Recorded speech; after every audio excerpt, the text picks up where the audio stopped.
All right. All right, so I just now hit the record. All right, so well, I'm very happy to meet you all, and I'm very grateful that you are interested in helping. As I said, we can't do this without a lot of volunteer help and effort. And even though this is a relatively small group, I did have many people. It wasn't a lot of notice ahead of time for the meeting, so I did have several people tell me that they had a conflict and to please record it. So we'll go ahead and do our meeting, and then I'll be able to share it with those who couldn't make the meeting tonight. I have a PowerPoint put together, and at any point, if you have a question, feel free. The only thing is when I know on these things, when I share my screen, that I often don't see the chat. So if people are chatting that they have a question, I usually can't see it now. So it's okay in my point of view if somebody interrupts me. I have no problem, just get my attention. I don't see if there, and some of these have like you can raise a hand, but please, I don't even see that. If somebody knows Zoom better than me, they can tell me. But you can just say you have a question and I'll stop, okay? So to get started, I'm gonna share screen here and share my PowerPoint. And go over here to, okay, I just want my PowerPoint. Okay, so, all right, so my note to myself, don't forget to record the meeting because it's very hard for me to remember to do that. So this is just my first slide. And we will go from there. I am recording. So I just a little bit of information about CIRC and IRIS because we are planning to work under IRIS. And so we have Connecticut Immigrant and Refugee Coalition. They've been in place since 1996, and Robert Fishman is the executive director. I will talk again about the other people working. We do have a website. I can make these slides available to you also so that you don't have to worry about if you catch everything here, okay? CIRC is a nonpartisan 501c3 registered nonprofit, okay? So we are fully on board as a nonprofit. We can be the fiduciary, which you need for a community co-sponsorship. I took from their webpage information, broad-based coalition. So with members deeply committed to the reform and to, I have my own problem here. Whoops, sorry. So go back. The fostering civil participation. And what's happening for me is this. Okay, good. Committed to immigration reform and fostering civic participation. All right, so CIRC, this is what they were doing. They were focused more on advocacy and policy and working with people in our government, state government, and our representatives and senators.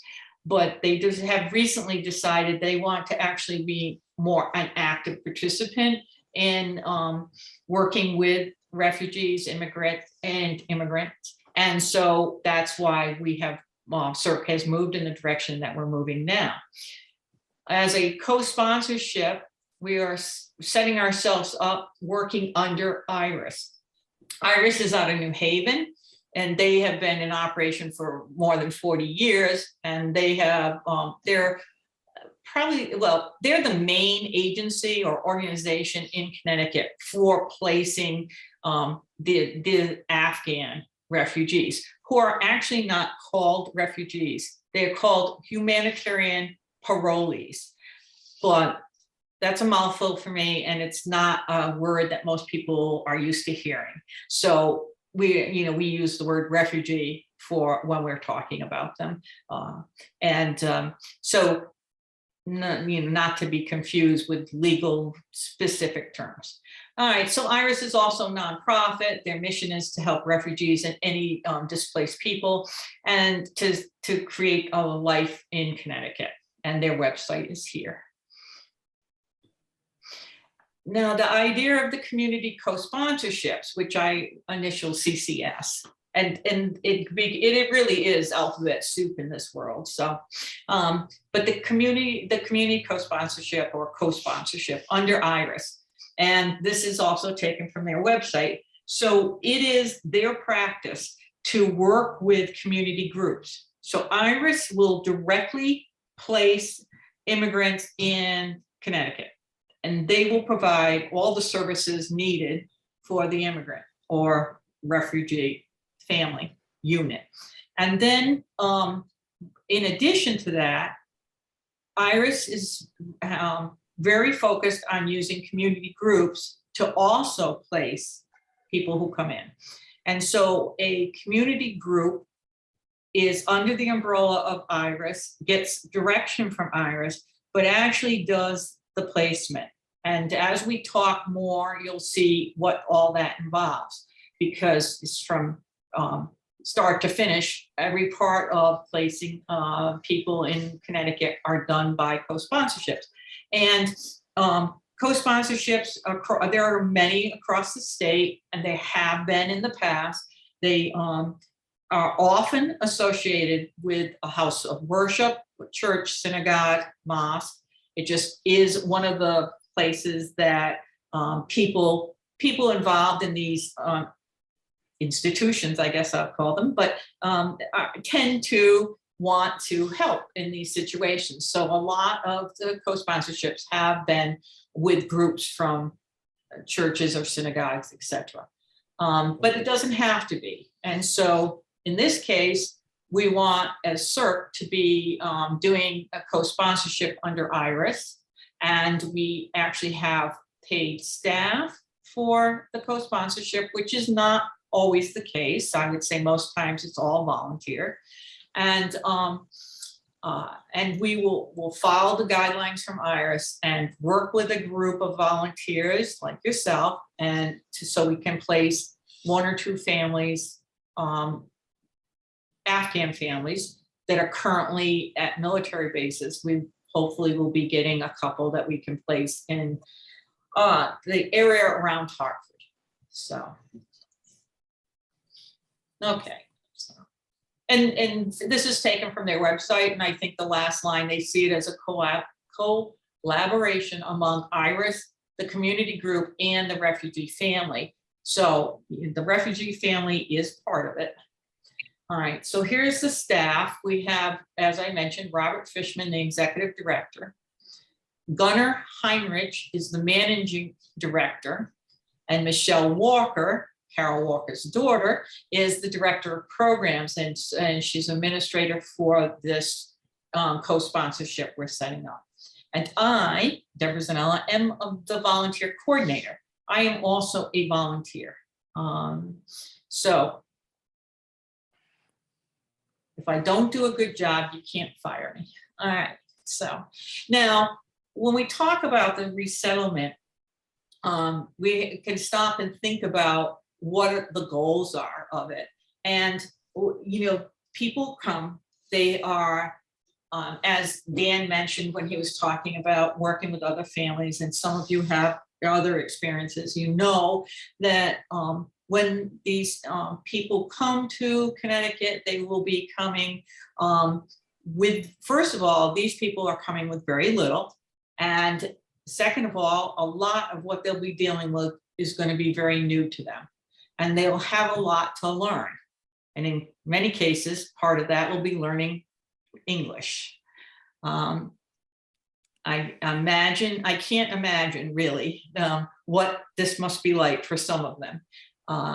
But our job is to support them and encourage their self-sufficiency. So the end goal is to provide them the resources and support they need to become independent and be able to fit into the community and stand on their own 2 feet. So we're not adopting the family, though some of the little kids are cute enough to want to. We hope that over time, we expect when they first come that they'll need a lot of help, and that what we hope is that over time we'll see that diminishing, and that they will become more independent, and they will be standing on their own 2 feet. I do think the balance between helping and helping and propping them up initially and then letting them stand on their 2 feet, there's a balance in there. And I don't think it's always easy to keep that balance, at least from my point of view. Sometimes I want to do too much, and sometimes maybe I'm not doing enough. So, you have to constantly be kind of checking with the people and see how you're doing with what they need.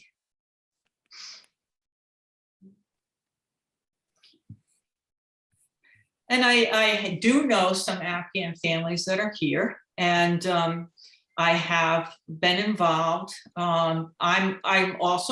Initially I was a volunteer with IRIS in Hartford, and I have been involved with several Afghan groups, and I have spent time with different families. So I have seen some progress with them and see how they become more independent. So I know that it works, but I also know that they have a lot of needs, especially initially. Now, when we talk about the community co-sponsorship, just to give you a sense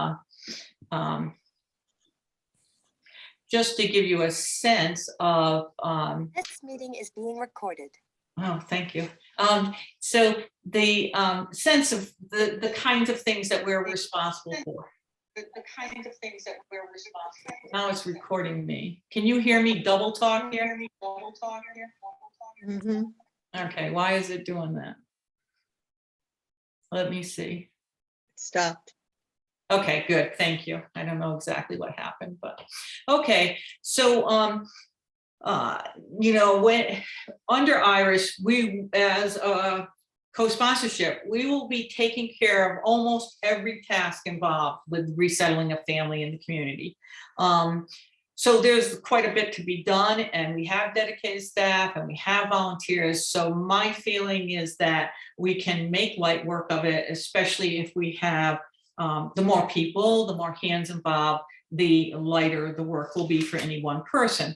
And that is my goal, is to make sure we have enough people that we can parcel up the tasks in small enough bits and bites that everybody, nobody will be overwhelmed, and that everybody can pitch in. This is just, and basically the CIRC staff is providing administrative functions. So there are some functions that a typical co-sponsorship group would be doing that will be done by the staff because we have a staff. But just to give you an idea of some of the things that volunteers, what we as a group have to do. We have to secure housing. We have to enroll people in state benefits like the SNAP program, the food stamp program.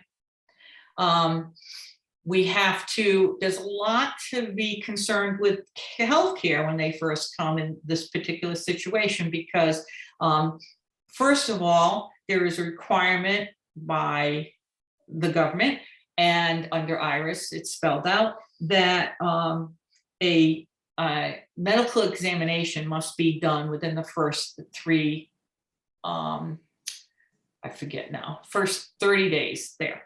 And I have a slide on healthcare, but in the first 30 days. And the other thing is that the children cannot start school without a certain amount of medical records created.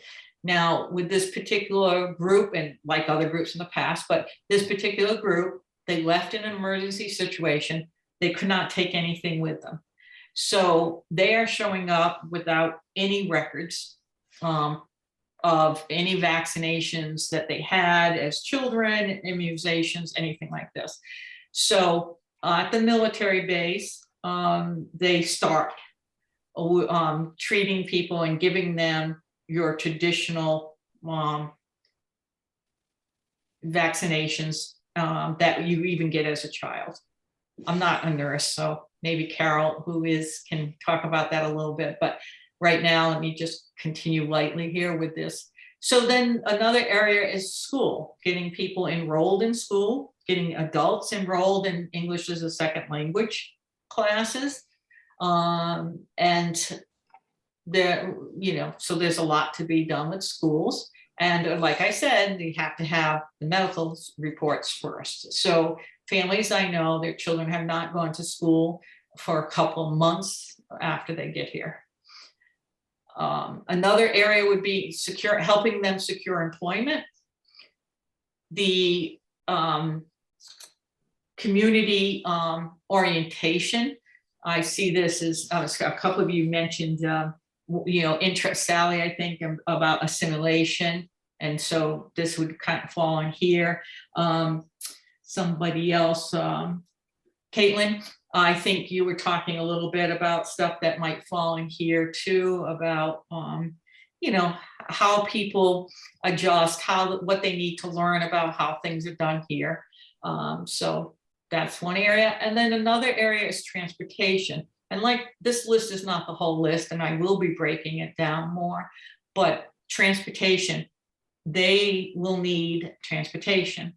So I'm hoping that, not everybody who's volunteering is going to be close to where these people live. But I know there are a couple of people who live in Granby who volunteer to drive in the Hartford area for IRIS families. So that will be a need we have also.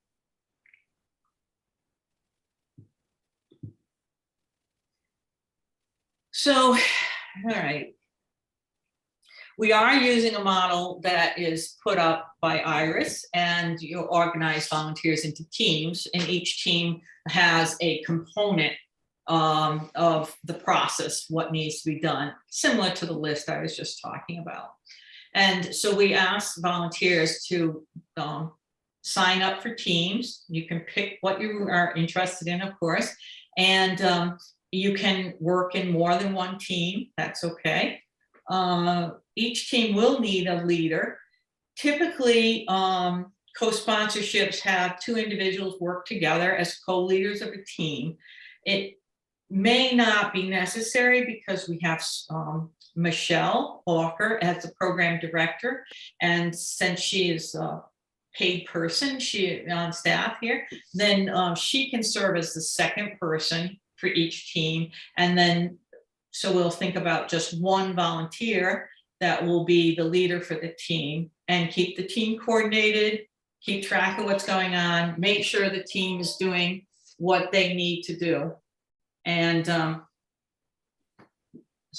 but we do need, and leadership sometimes could be done remotely, in the sense is if you're focused on coordinating other people, like transportation. You could have a leader who keeps track of what the needs are for transportation and who's going to provide it. All right, so that wouldn't require that person to have contact or be local, but they would have to be in touch with everybody and keep things organized and moving correctly. Teams can be of different sizes depending on what the task is and what the scope of the work is. And some teams will be involved more before the family comes. Some people will be very involved initially. Other people will be involved a little down the road. So it depends, and there's a process. So there'll be different things going on at different points in this process. And there's always an overlap in team areas. So we are encouraging that the teams, work together and cooperate as needed. Now, there are requirements for volunteers.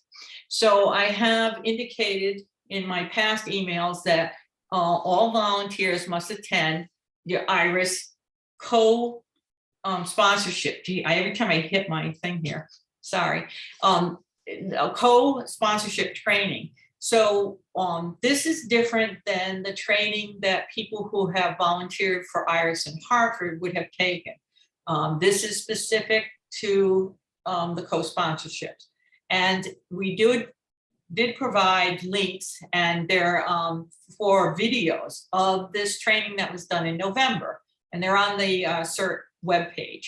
But CIRC is offering this training starting tomorrow for 3 nights for 2 hours each night, 5:30 to 7:30.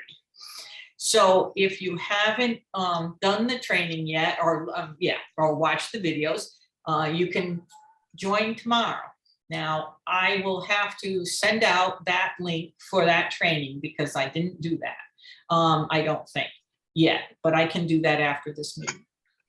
So if you have any questions about that, I can answer them now. I can try anyways. Okay, so either way, it's fine. If you do the videos that are online, then it's a YouTube video, and at the bottom of your page below the video, they provide a link for a quiz, and it's a 10-question quiz. I didn't get 100 on all of them, but you have to take the quiz to get counted for taking the training. So make sure that you remember to answer the quiz at the end of each session. All right. In addition to that training, there are a couple of other things. One is something I don't have written here, and I'm not 100% clear on this, but I have seen things recently about training for child safety, working with people, children. So that would have to be information I shared later because I don't have it tonight. But in addition to the training from Iris, you need to undergo a background check. And Michelle has sent out an email with that information, a link to how to do it. And we are asking if volunteers could pay for their own background check. If a person cannot pay for it, has any hardship with that, we're more than happy to make sure it's paid for from CIRC. But if you can, we appreciate it. And I believe it's $16. And then the team leaders and interpreters must sign a confidentiality agreement and have them submitted. And the green light form is something that Michelle's working on. So she'll have to collect these confidentiality agreements and submit them. So at some point that will be coming your way too. Oops. Okay.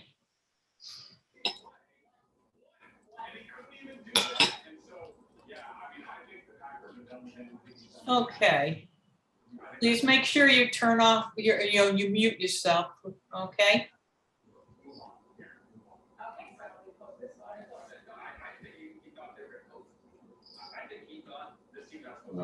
Let me see here. Okay. So, whoops. Now I always clicking. Okay. So this is just the general thing about volunteering. I understand that everybody's busy, everybody has other things going on, but I just kind of want to say, if you volunteer, we really will be counting on you.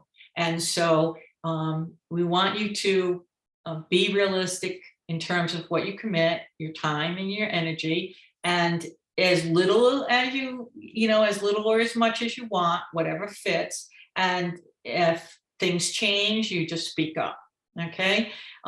Because everybody, everybody's going to be working together in one way or another. We'll be part of a community, and we'll be counting on each other. So it's perfectly okay in my book if somebody says, okay, I can't do that, or I don't have time for this, or whatever. I just need to be sure that people speak up. If you're a part of a team, you let your team leader know what's going on.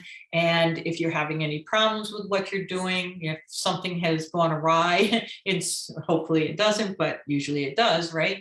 You need to let people know. So that's it, and I want everyone to feel like they can play a part, even, to match what time and energy they have to commit. And I will guarantee that it will be fun and rewarding. Working with these families that I have done has been a lot of fun and very rewarding, and I think it will continue to be. So tonight, I'm hoping that after I talk about our organization and what the teams are, what the structure will be, that people will be able to sign up for a team or two tonight, and we'll determine leaders in each of the teams. I also will note, and again, I will share this PowerPoint with you, but IRIS does have they have a page, the bottom one tells you have a page at IRIS that when you go to IRIS's webpage, they have the tab along the top. There's one for community co-sponsorship, and it's called Co-Sponsor a Family. And so if you go in there, underneath that, there are a couple of things you can select in the drop-down menu, and one is the resources. If you go to the resource page, you will find list of forms and different things. You'll see a lot of resources, but as you go further down the page on the left-hand side, they have headings you can click on, and there'll be things like healthcare or education, different items that can help you if you're working on anything in specific. You can find some resources in there. So it's good to look to IRIS and use what they have. And so they do have stuff. Okay. So I'm ready to talk about the teams. And this is what we've come up with in terms of how to organize. So fundraising, a lot of this is falling to the people that work at CIRC, okay? And the guideline is to get $12,000 to $15,000 per family to cover 3 months of rental assistance and living expenses. And I personally think that there will be a continuation, even as it diminishes, that will probably go past 3 months. Maybe not, but what I'm seeing with the existing families that are placed by IRIS is that it's taken a long time to get the kids in school and to get people employed. And I don't see how we can, we can't abandon them at any point, okay? So we are committed to supporting these families until they can stand on their own feet, and we will work as hard as we can to make that happen in the right amount of time, not to push it, not to rush it, but to make sure that we're moving there. And but we are flexible about the time. And so if a family needs more support than 3 months, then we will be there for that. There'll be a financial team, and the financial team, they're the people that would set up a budget and for the group, and there's funds that come with the Afghans, and it's a reception and placement fund, RNP, and it's from the State Department, from the federal government, and it comes down, and a group like IRIS, an organization like IRIS, will receive the money once they assure that the family is coming. So if we're the co-sponsorship group under IRIS, IRIS is the one who takes the family that is sent from a military base. So they are the official recipient of the family, and they assure the family, is the word they use, that they're going to take care of that family.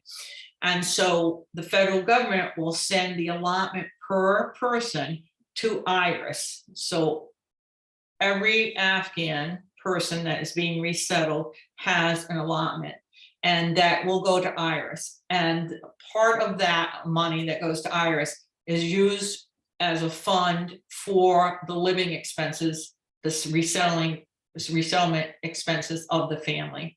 So that's some of the money that will be used for rent, etc. Okay, rent, food, whatever they need, transportation. Now, it works on a reimbursement approach. So as CIRC spends money on the family, they can get reimbursed from IRS with the money that the federal government R&P funds.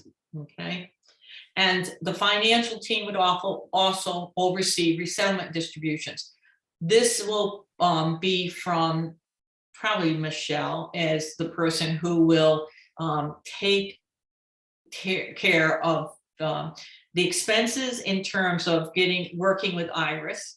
Now, one of the things I didn't mention is that when you have any co-sponsorship under IRS has one person who communicates with IRS, and that would be Michelle Walker, because she's the program director. And so she will be the person who is in contact with IRS and who will work on submitting any paperwork that has to go to IRS, okay, which would include the financial stuff. So with that part of budgeting and fundraising, I'm not sure exactly how much help is needed from volunteers. I think if a volunteer wanted to work with somebody from CIRC on it, they can, okay? All right, then this has to be done, well, I shouldn't say that. I think help family access all possible sources of funding, all right? So this is your state benefits. And again, if anybody were interested, and especially if anybody had experience from social services, then this would be something that a volunteer could work with Michelle on. Developing and coaching a family on a household budget, how to manage resources, open a bank account, build credit. That is, if a volunteer is interested in doing that, that would be great. Okay. And again, some of this, like when we talk about working remotely, I can see working remotely with a family through Zoom on some of this. On the other hand, I can also understand that to open a bank account, most likely somebody has to go with the person to the bank and open the bank account. Now, I know these families have gotten this done. So that's just an example of, like, the bank account has to be set up at some point. And none of this some of this happens right away because you want to have them apply for any sources of funding as fast as you can. On the other hand, opening a bank account doesn't have to happen right away. They won't have any money to put in it right away. Something that has to happen before they show up is housing.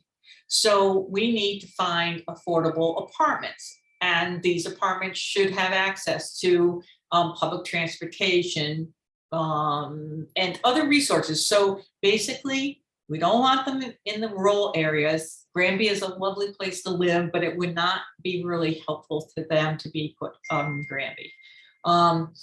So we need it in a place where they can get to the grocery store and the bank and whatever common things that you would need to do in a day. We need them close to those resources, and also to have public transportation to them.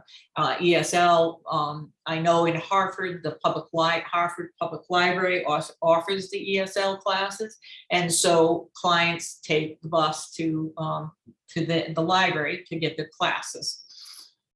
The housing team, once they find the apartment, would make sure the utilities were hooked up, and work with the landlord. You need landlords that are willing to rent to the clients that we're bringing in. So, we have to deal with that aspect of it. There are going to be some landlords that really want to do it, and there's probably some landlords that aren't interested, but that has to be done.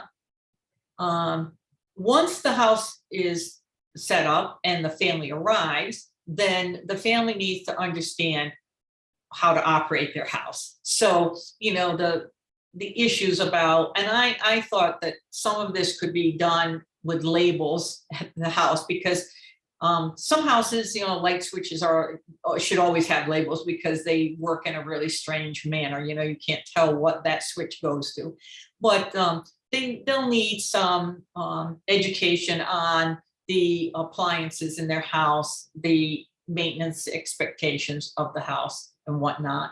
And they also need to develop a working relationship with the landlord, and so that they can address issues that arise while they're renting. So that would be a facet of this team.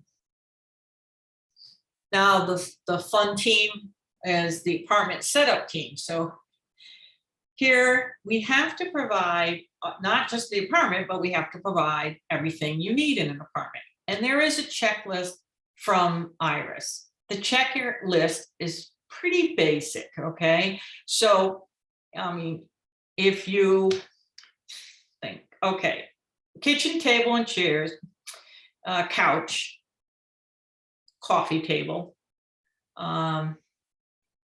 maybe another little thing in the living room, twin beds for children. Typically, Irish uses a double bed or full, whatever you call that, for couples. I kind of like the idea of getting a queen size bed, but well, depends too on the size of the apartment. Some lamps and some dressers. That, I mean, I have the whole list, but that kind of tells you furniture wise. And then of course you also need to supply the house with all your kitchen requirements. So, you know, your basic pots, pans, plates, cups, glasses, silverware, whatever, okay? And we also need to have cleaning supplies, vacuum cleaner. Well, that's not on Iris's list, but it is kind of a requirement in my mind, a vacuum cleaner. But you know, the basic things that you use at home to clean your house. And the other area is personal items, so shampoo, deodorant, etc. So this all goes into the house before they come. In terms of, we will probably provide more furniture, the items along that way, than on Iris's checklist. Okay, we will certainly can't go below. You have to have what's on the checklist. But my experience with the families I've worked with, they need some other things. So the apartment team needs to seek out these donations and collect them. So one of the big things at this point where we are right now, just today, I rented a storage unit, and it is by Brainerd Airport in Hartford. And so I have people contacting me to donate goods. I don't have a way to go around and collect all these goods.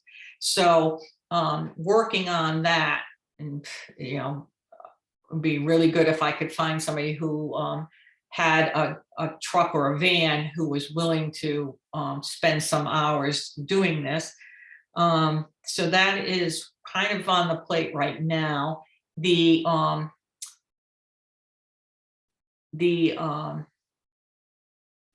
just thinking, I'm sorry. All right, so yes, seeking donations, and I have looked at some corporate donations. So anybody who gets into this area here, I would like to talk to about some of the things I've seen. I have not followed through on getting things from corporations like Bob's Discount Furniture, IKEA. There's this place called Good 360, which takes Amazon items and donates them basically to nonprofits. So there are items like that. I have individuals contacting me now. They're moving, they're downsizing, they have furniture.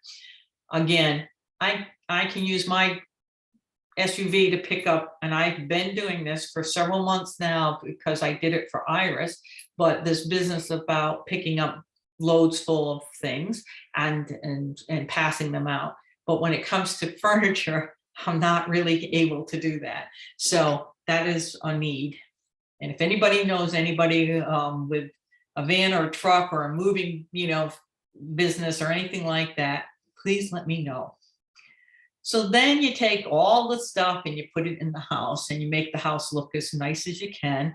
And you also put food in the house. You put food, groceries in the refrigerator and the pantry, your basic staples.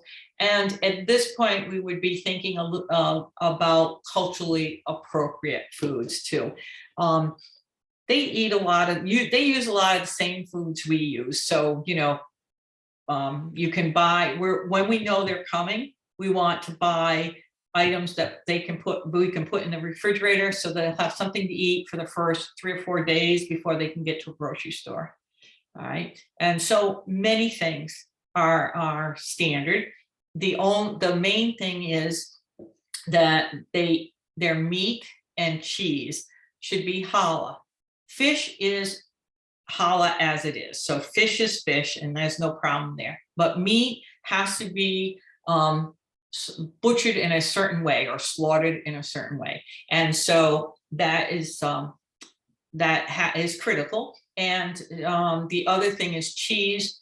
You have animal enzymes in cheese, which I didn't know about this, but they can't eat those cheeses. But other cheese, there's some that are not. So if you know, like mac and cheese for kids, Kraft is not okay, but Annie's is okay because it doesn't have any of those animal byproducts in it.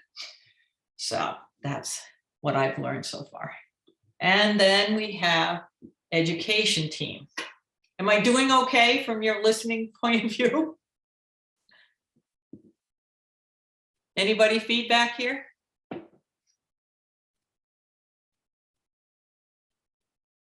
No? You're doing well. You're doing fantastic. All right, I just want, because I'm sitting here looking at the screen, talking to this computer, and I can't see you guys. And I'm like, okay. Of course, I did teach online with my students, and I've been through this before, but I do have to check once in a while and say, okay, I'm doing okay. You're following me. I'm not going too slow, too fast.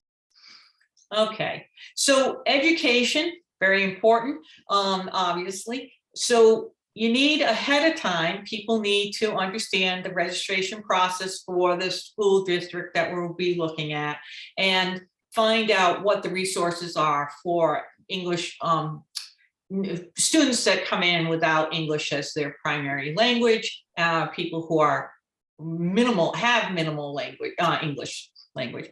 And we also would like to know early childhood education programs. I believe, we don't know exactly who will come, but I would say there's a good chance of having young children, like the 5-year-olds, 4 or 5 years old. So we need to think that way too in terms of education, early childhood education. The adults, for the most part, will need the English as a second language classes. And so the education team needs to identify those classes that are available for adults. And in this item here, I help arrange childcare.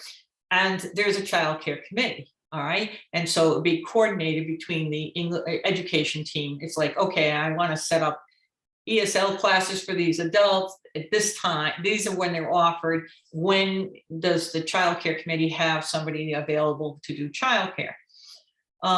Hopefully, I haven't seen it needed because they're old. Some of the families I've worked with, there's 2 parents, so they don't both sign up for the English classes at the same time. So one's at home when the other one's gone.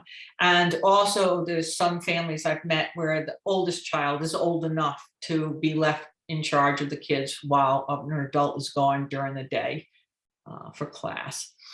Then as I keep going back to, the health clearances have to be done first. You have to make sure that the forms are all filled out for the health vaccinations and whatnot that kids need for school. Once that's done, then the children are registered in the school, and kind of should have put this a little different order, I guess, but you have to register the kids in the school at that point.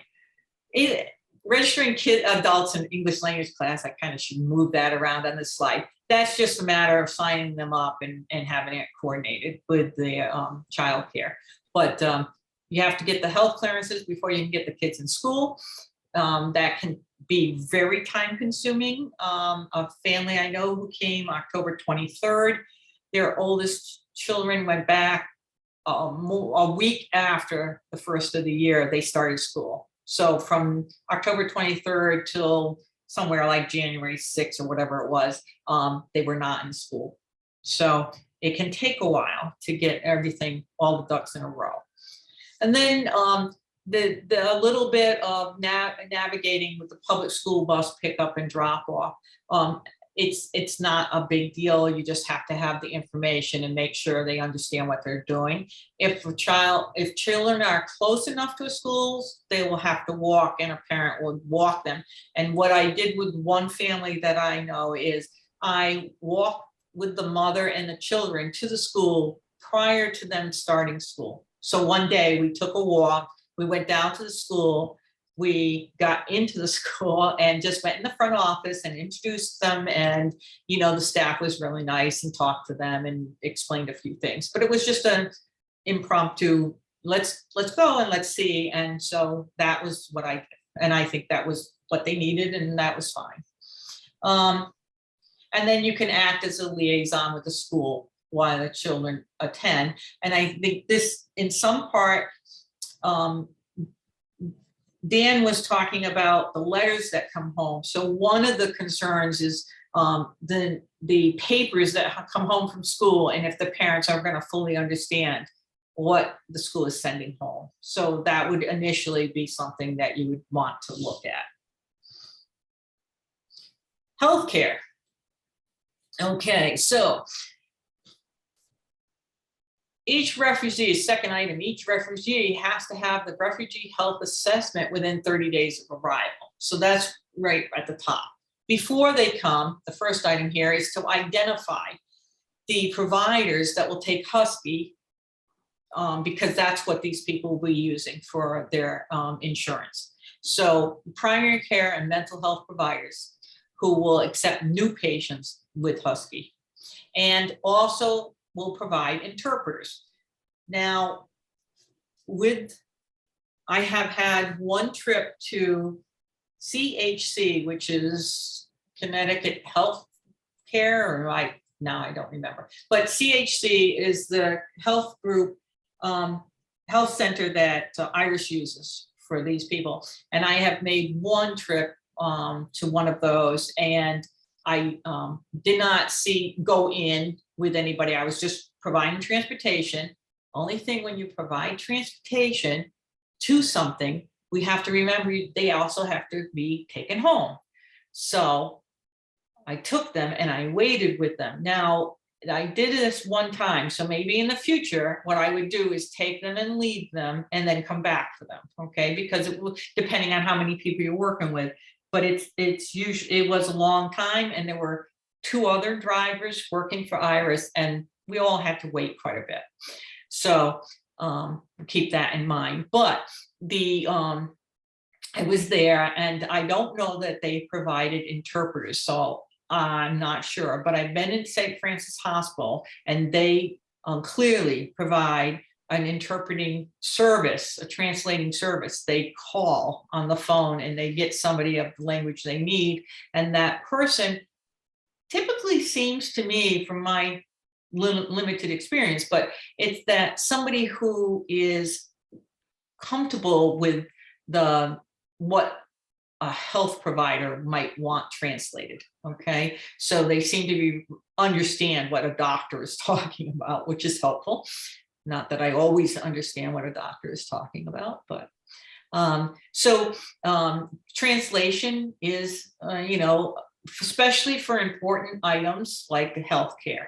All right, we need that. So anyways, the first point is to identify providers that will take new patients with Husky and also can provide interpreters. And that would be before they came, to identify those resources. Then once they come, the first thing that's done is this refugee health assessment. the team would continue to accompany refugees to the first appointment with primary care providers and other specialists as needed. Now, this would mean something like this CHC, Connecticut Health Centers, that would be the primary care provider, and they're the ones who are doing the medical forms for the schools for the children. So, you know, you want to get those appointments set up as quickly as possible and get them working on that. And you can go with them the first time, and then after that, they can just get transportation there through our transportation committee. So you can help them, help the family with the how they're making appointments and how they arrange for transportation. Typically, I would think that you need to coordinate that, you know, when their appointments are, and you let the transportation committee lead or whatever know what the schedule is, and then that person in the transportation committee would reach out to drivers and see who could provide the transportation as needed. Hopefully, we don't have any emergency medical needs, but you would be responsible, this team would be responsible if there was an urgent or emergency need. And again, the goal with all of this is to help the refugees become independent, and so that they can stand on their own 2 feet, in my terms here. So navigating the healthcare system and advocating for themselves. Now, I know a lot of Americans that, including maybe sometimes myself, who don't do that really well. So that's a big goal in a lot of ways, but they can at least, you know, make appointments, request interpreters and things like this, and plan on public transportation. I will say that there is a concern by some people about public transportation now because of COVID. And particularly if there's one woman I know is pregnant. And so for her, she doesn't want to go on a public bus because of COVID. So it's understandable. And then we have a cultural orientation team. And this I think people would have to meet the family and learn what expectations they have, and how what they need. Some people have English much better than others. Some people will be from the city, Kabul or another city. Some people will be from, you know, villages outside of the cities from in Afghanistan, and may need different kinds of orientation. Okay, but so I do think it requires. I've been to the grocery store with people. I've been to Walmart to buy items. So I met a family, and in talking to them, I asked them when I was at their house, do you have a washer and dryer? And they said, yes, downstairs, but they didn't know how to use it. So they've been living there for a while. I don't know how long at that point, but they had a washer and dryer, but they didn't know how to use it. And so I know what made me ask. They were washing clothes in a bucket in the sink in the kitchen. And so, you know, that made me ask. And so I said, okay, I'll show you how to use it. And I went downstairs with the woman and the older girl, and I explained to them the dials and how you do it. They had been trying to do it. And, you know, on a lot of these machines, you have to pull the knob out and turn it to set it to what wash cycle you want. Yeah. So the pulling out, they were trying all kinds of things, but they didn't try pulling it out because it's not something that you might think of. So anyway, so there's things like that. I had gotten a donated lawnmower for a family because they have a house and they need to mow the lawn, and the lawn didn't get mowed. This was back, you know, it was still summertime. And so I said, you know, why aren't you mowing your lawn? It's, you know, it's past due. You need to mow the lawn. And I gave you a lawnmower, and I showed your son and your wife how to run it. And so he finally said, I never did it before. So I was there, you know, the next time I was there, he wasn't there, but the son was there and an uncle was there. And I said, okay, I'm going to show you how to mow the lawn. And I did the, the business about how you go around in not exactly a circle, but like in a rectangle, and you go make smaller and smaller rounds until you've done that whole area, and then you can go to another area of the yard. So that seemed to work very well, but the expectation that I gave them a lawnmower and showed them how to turn it on, I thought that was enough. Okay, it wasn't. I have and then one of the other things on cultural orientation would be hygiene and dress. And they say some of this is, we took, not verbatim, but this all is the kind of stuff Iris gave us, okay? And so we edited this to suit us, but, dressing, how to dress for job interviews in school. I haven't said much to these people. They have their way of dressing. The women that I have met all wear a dress or long shift on top of pants. So their pants are more like leggings or skinny pants, and then they have the dress. And the women I've met wear a rather loose scarf around the head. So it's not tight, but it's wrapped around their head, covers their hair. But it's more casual than some other styles, okay? But one of the things I said to the teenage girls I've met is, it's okay for you to wear your clothes, more than once. I said, but in a week when you go to school, don't wear the same clothes 2 days in a row. Space them out, because I think that my experience says we don't really wear the exact same clothes 2 days in a row. And if you do in your 12, 13, 14, you may get some feedback from other students that isn't very nice. So, you have to kind of learn your family a little bit and see what they need and talk to them about these things and go from there. And I know a couple of you are interested in this kind of thing. All right, and then I think this might be the last one, interpreters. So we need interpreters, and I have 2 interpreters, volunteers, and that may be enough. We'll see how things go. One of them is actually a man who is a recent arrival, and he speaks English, and so he said he would be willing to help.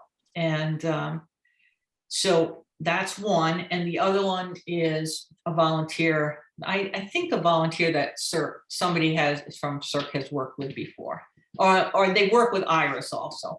Several people that volunteered to help our group also volunteer with Iris. So they have, no reason they can't do both. But, and if anybody needs an interpreter scheduled, this team, you would reach out to this team and say, tell them that you would like an interpreter at a certain point in time and see what can be done. And this team would try to line it up.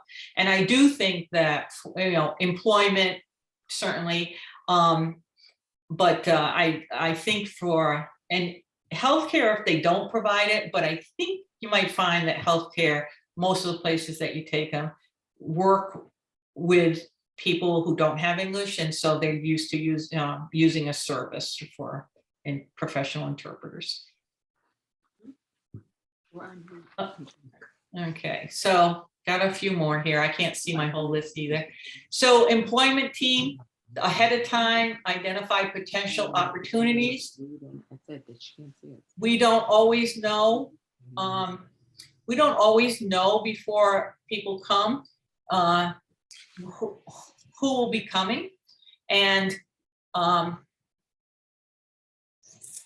you don't always know exactly what the background is of the person and that. So it can be a little difficult about finding employment ahead of time. But I think that most of the time when people come, there's going to be volunteer and I had to do the background check, but now I have to go to this training and do it. The questionnaire, which I knew about, but I just Okay, so the employment opportunities has to be kind of general, and we have identified someone who works at a placement agency who's willing to help us out. So actually, Michelle is planning to contact this person to come in and meet with her in the next week or so, so she can get a little bit better feel of how that's going to work. Once they come, they need a resume developed for them, and they need help with finding jobs and making applications and stuff. So there would be work trying to locate employment for them, right? And again, that will vary because of the background of the people and their English. Several of the men have said, I don't want a job yet. I don't have my English, you know, I want more English. I need to learn more English before I can do anything else. So that happens. Then with the childcare team, identifying resources for childcare and seeing if you can get a list of volunteers who would provide childcare when the adult needed to leave the child at home. So that this team would schedule other volunteers to, well, you don't have to just work with this team, but this team would make sure that there were volunteers to cover childcare needs. And transportation, now this is the team that you can't do remotely. So you have to have volunteer drivers because initially they will not have driver's license, they will not have cars. And so they can use public transportation, but to start with, they need people that will drive them to some of these important appointments to start with. And then that will continue for some time to make some appointments as needed. When there's medical appointments, when I see what Iris out of Hartford asks for drivers, it's almost all for medical appointments, dental, health, whatnot. And then families need to learn how to use the public transportation. And probably the easiest way to do this is to take them on the bus with you. They will all get bus passes, so they'll be able to use that. And there are websites from the transit, Connecticut Transit, on the different routes and the map of the whole bus system. So this team would need to get familiar with those routes so that they could help the family get around using the buses. And so you would want to know critical locations that the people might need to go. So, and then the last team is a technical team, because there are going to be technical issues. And so we would need some people who could set up TVs in homes, help with the cell phone setup, laptops, wireless modems, whatnot. So that's what I see there. The families, they'll get a cell phone, and then they'll want a laptop and television. And so the families I've seen do not get service like I don't know, Cox or whatever. They use so what is good is like they can use one of the sticks, Fire Stick or Roku or something that will on a smart TV gives them access to a lot of programming. Okay, so that's all I have to say about all these teams. I think it's a lot of information, but again, the IRIS website has lots of information about this different stuff. And these are the teams that we would like to set up. I have made a Google document, but I forgot to put the link in, so I will do that. And I would ask you to sign up for what you're interested in. Okay, now, if you would like to be a leader, it'd be nice if you indicated that for us. And you will, as a leader, you can participate in the task, but you also have the extra responsibility of coordinating the volunteers in your group. And the leader should keep a log of the team's activity. So Michelle will need to be reporting on a regular basis to IRIS what each team is doing.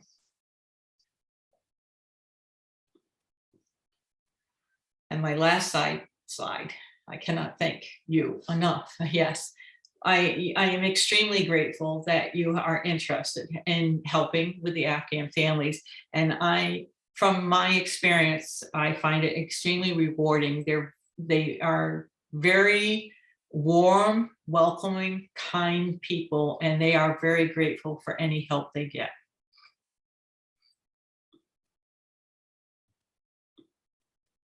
Okay, so I'm back, and now what I would like to do, give me a minute because I didn't get the link for that Google document. So let me get that, and then I can share it.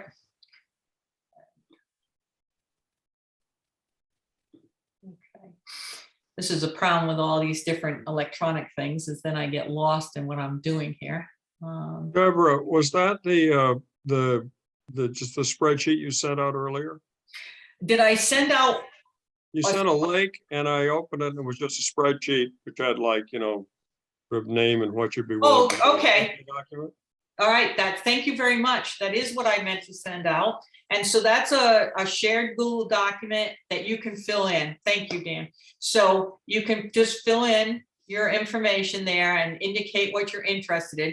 And this may feel a little redundant to what you've done before, but now that you've seen these lists, we're really looking for people to identify what team they would like to work on, whether they would like to be involved in leadership role, and if they have specific areas underneath that task, that team, I'm sorry, that they're really interested in.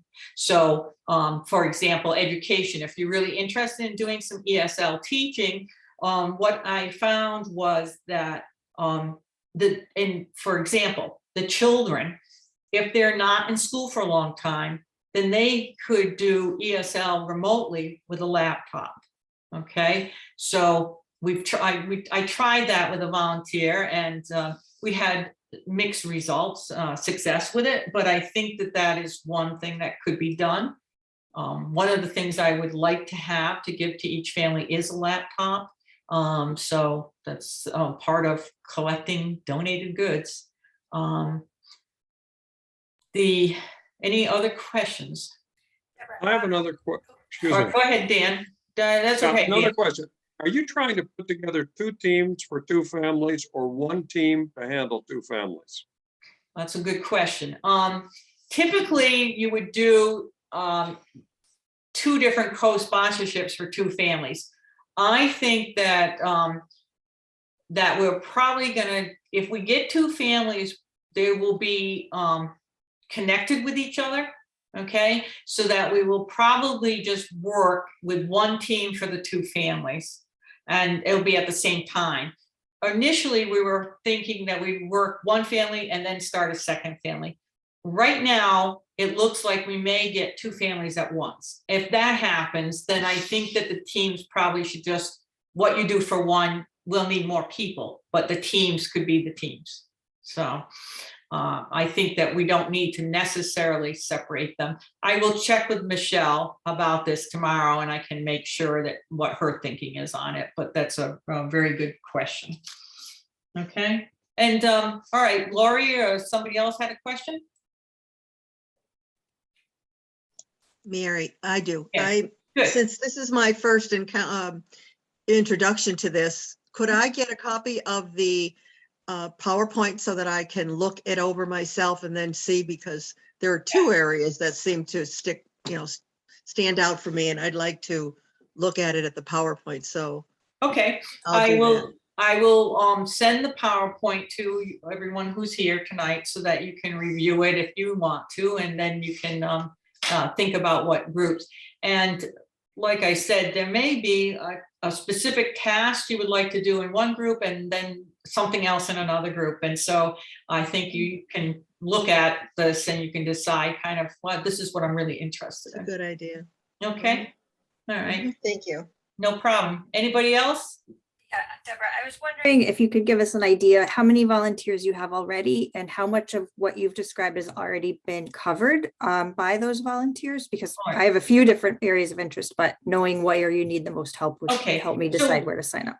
All right, so we have about 30 volunteers.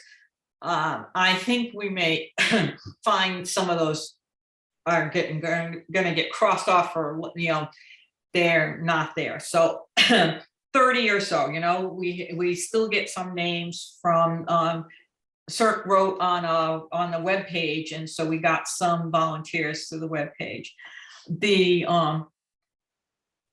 So let's say 30, and excuse me.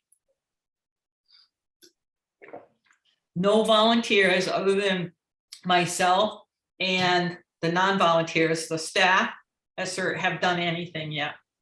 So that's the answer, one part of yours. No, other than what we've done in the office and what you know, how I've been helping, we haven't had any volunteers do any work. And I hope we get more. I mean, we have 30, we have to have a certain amount of volunteers that are have the background check done. So volunteers, it's really important that everyone does the training that is either on the 3 videos or the 3 nights coming up, that they get their background check, which is Michelle. She sent out that letter, that email. So you make sure you do that. And then what else is it? So background check is important, but and training is important. There's something else. I know that in addition, you know, confidentiality agreement has to be signed, but Michelle will deal with that. She hasn't sent that out yet. And I can't think off the top of my head, but I could go back to that slide. But but it's really important, the training and the background check, and both of those things have been mailed out. So we need everybody to do that, and then we can really move forward. All right, I think. All right. I have a question, if I may. Okay. Sure, certainly. Yep. Are we to watch all 3 of those? Yes, week? the videos that are posted online are 3 videos. Each one was a 2-hour meeting in November. Okay. So, yeah, so it's what, Wednesday, Thursday, Friday, is it? Yeah, if you do it this week, it starts tomorrow. Does it start? I gotta go back and look. It's 25th. It starts tomorrow. Tomorrow, okay. Yeah, tomorrow, 25th, 26th, 27th, 5:30 to 7:30. So you have to log into that, and I need to send make sure everybody gets the link, okay, for the training. So I'm gonna write that down. And if we can't take the training, you said there's another way to do it? Yes, there are 3 videos, and they are, the link to those are on CIRC's website. Okay, so if you, I have sent that information. So if you've been getting emails from me, it's in one of those. But if you need to know it, CIRC webpage is on this PowerPoint at the beginning. It's coalitionct.org. And then when you, hang on a second.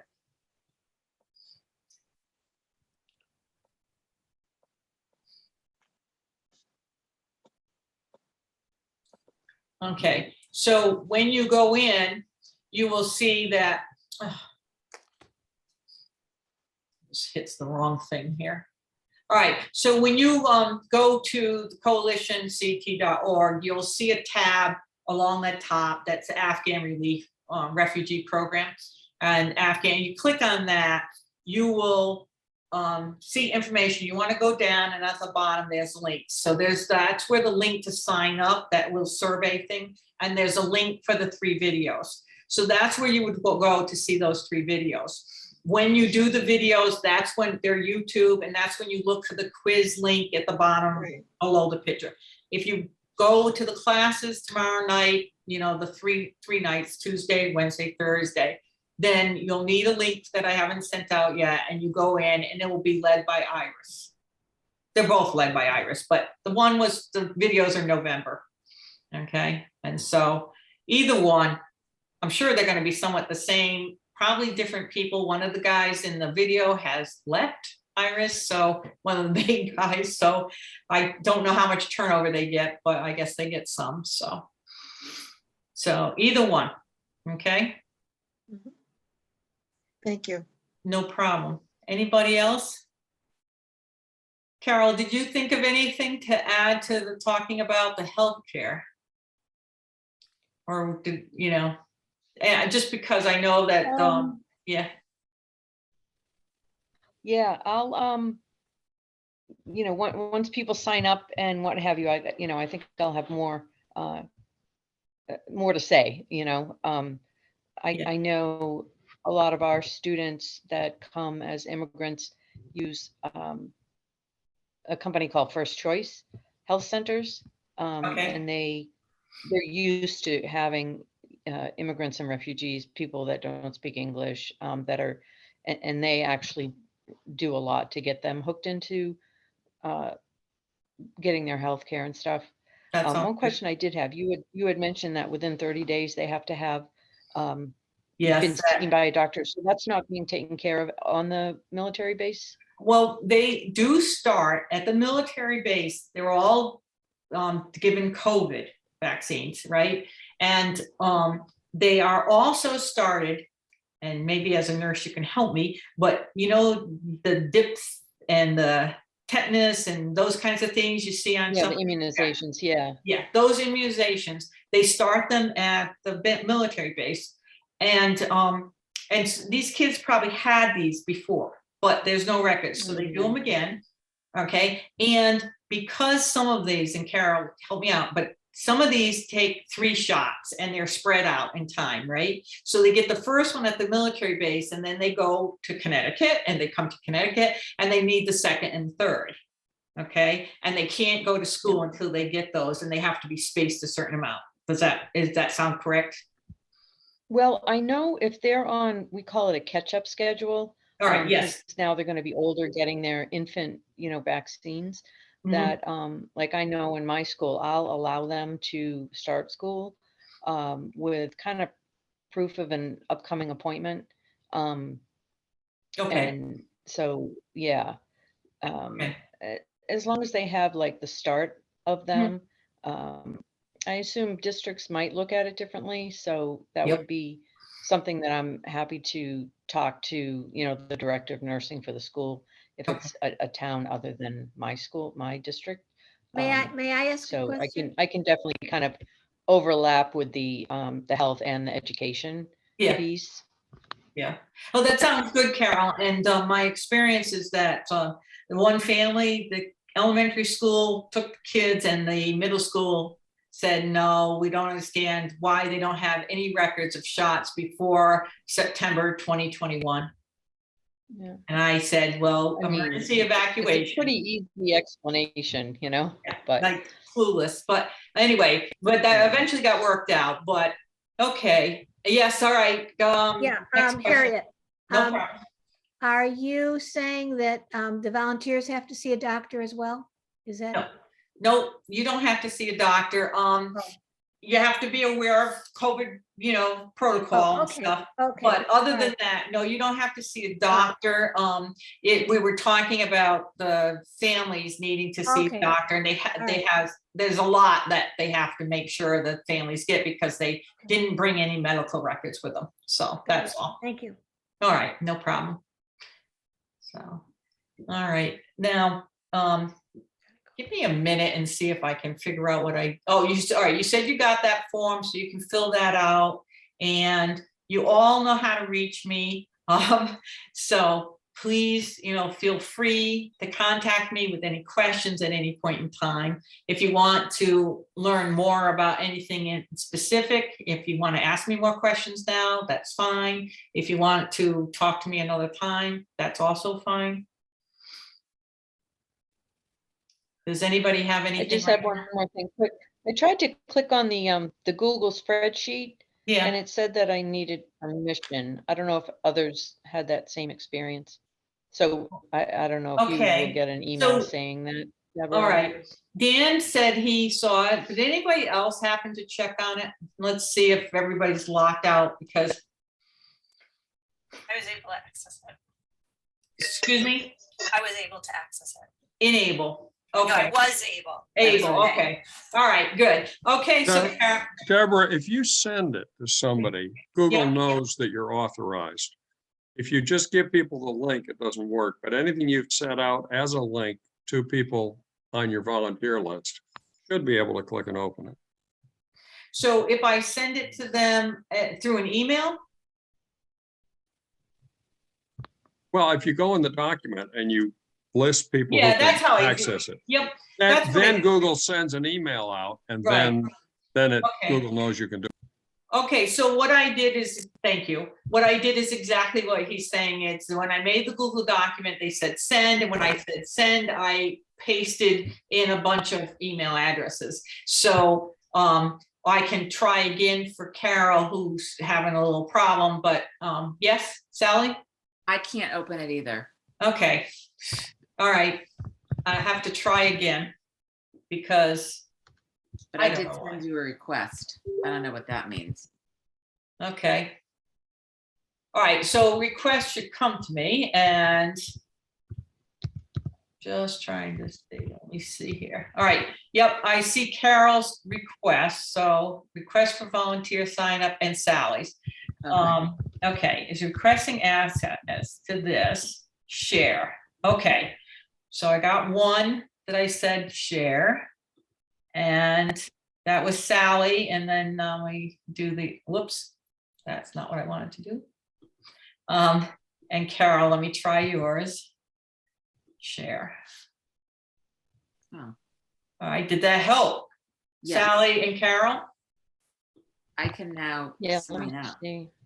Okay, so it is automatically sending me something, you know, you're clicking saying you need access and I'm getting those emails and then I can click and do it. So I'll pay attention to that, especially when for other people who aren't here, and make sure that people, I'm opening it for people who aren't getting it. And don't ask me why some people, you know, if you got it, it's because I put your email on it. That's how you got it in the first place. So it's always some magic to this. Okay, that's good to know. I think you're doing a great job. Thanks. I did, it did allow me to get in. Okay, So, great, um, great. All right.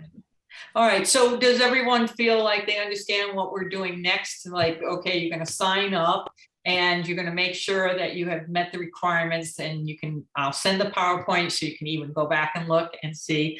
And then we need to start forming committees. So as soon as I get some more people involved, or even with you, I'll look at that list and I'll start working on that. And some of committees, as you look at the committee, and you can go to resources at IRIS too, then you can start thinking about what is it that this team should do, and what role, you know, like what is it, break down the task. Okay, this is what we need to do and what we need to do before a family comes. And like, if somebody's doing transportation, there's some research they can do about bus and stuff like that, but there's no transportation needed yet. But other groups, there's definitely things to find out. Finding an apartment, we are in the office, we all are looking, but I would love help if somebody wanted to help with looking for an apartment or 2 apartments. I have looked online and stuff like this. So certainly, you know, somebody, if somebody wants to work on that and work with me, that's good.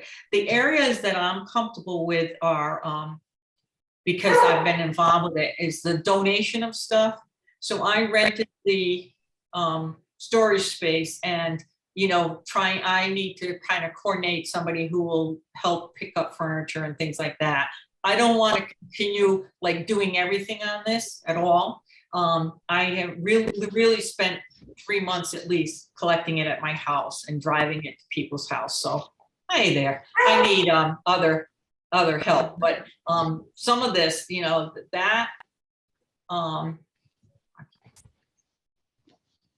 yeah, so donated stuff was one of the big things. I did some research on the bus route, so anybody can do that with the CT Transit website. So that was pretty helpful to me since I don't use the bus. We don't know exactly what town we're aiming for. Manchester, but it's, I would say we're looking Manchester 1, East Hartford would be 2.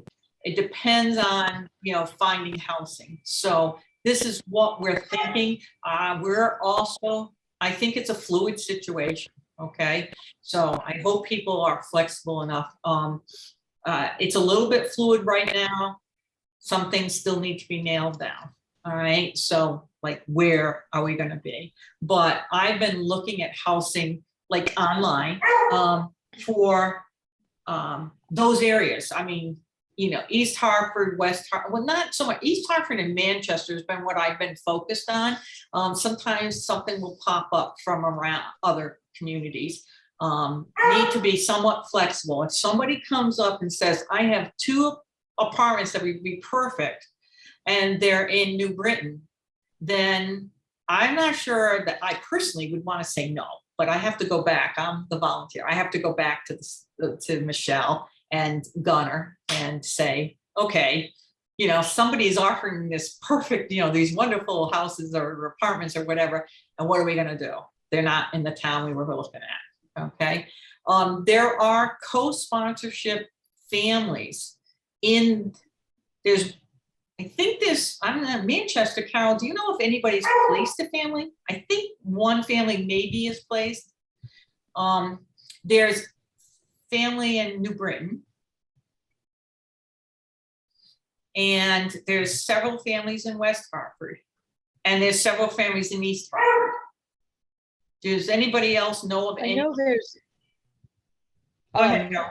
I know I had asked my, the person that's in charge of English as a second language in the district, and she wasn't aware that anybody had.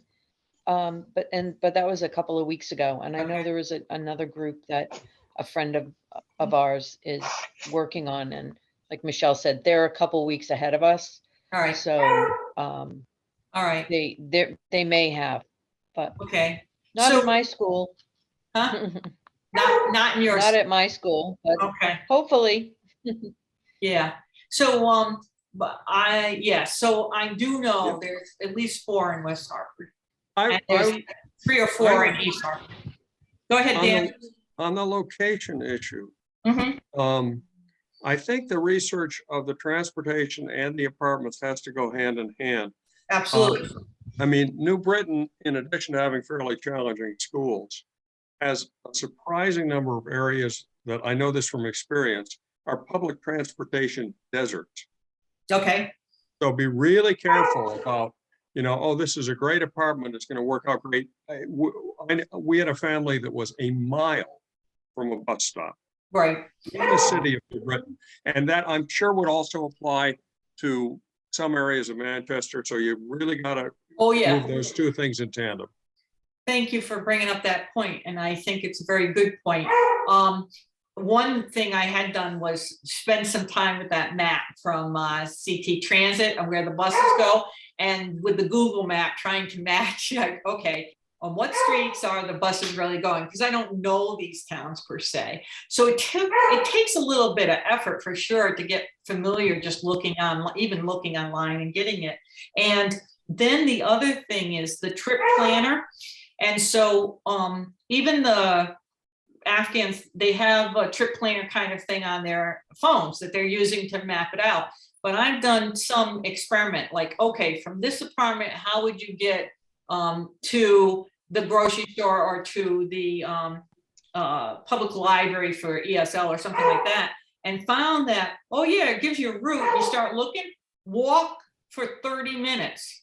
It says, you know, take this bus here, then get off and walk for 30 minutes. And I'm like, they're not going to, I don't want to send somebody walking for 30 minutes, you know, especially if they're trying to carry something, you know. So anyways, good point. And I think that, yes, it has to really be taken into consideration. Some co-sponsorship, having said that, I think that some co-sponsorship groups say, we'll do it and we'll know it means we have to drive them to a lot of places. But, you know, I think it would be much better to have them on public transportation. The other thing is the woman that I know who doesn't want to go on the public bus because of COVID, thinking about her using Uber or a Lyft or something for a service and giving her, putting credit on it for her, you know, some of the money go on a credit for driving. I mean, she is 5 months pregnant, and she needs to go to the hospital often because there's some problems with the baby. And so, you know, and I do take her for her ultrasounds, and some other people drive her, you know, she's got a lot of help. But she brought up to me, what if I'm home alone and something happens? And we said, call 911. So, you know, it's like, okay, if you think you're going into labor, you're home alone, call 911 and tell them what you're saying, you know, tell them you need an ambulance, you know, that kind of thing. But other times she could just use I'm sorry. She could use a Lyft or a Uber to get to an appointment. So that's something to consider. And we will have money to do something like that, to put, make an account for Uber, let's say, and put some money on it. So that's the other thing. My husband is home and this dog is barking. I'm wondering what's going on. Hang on one second. Richard?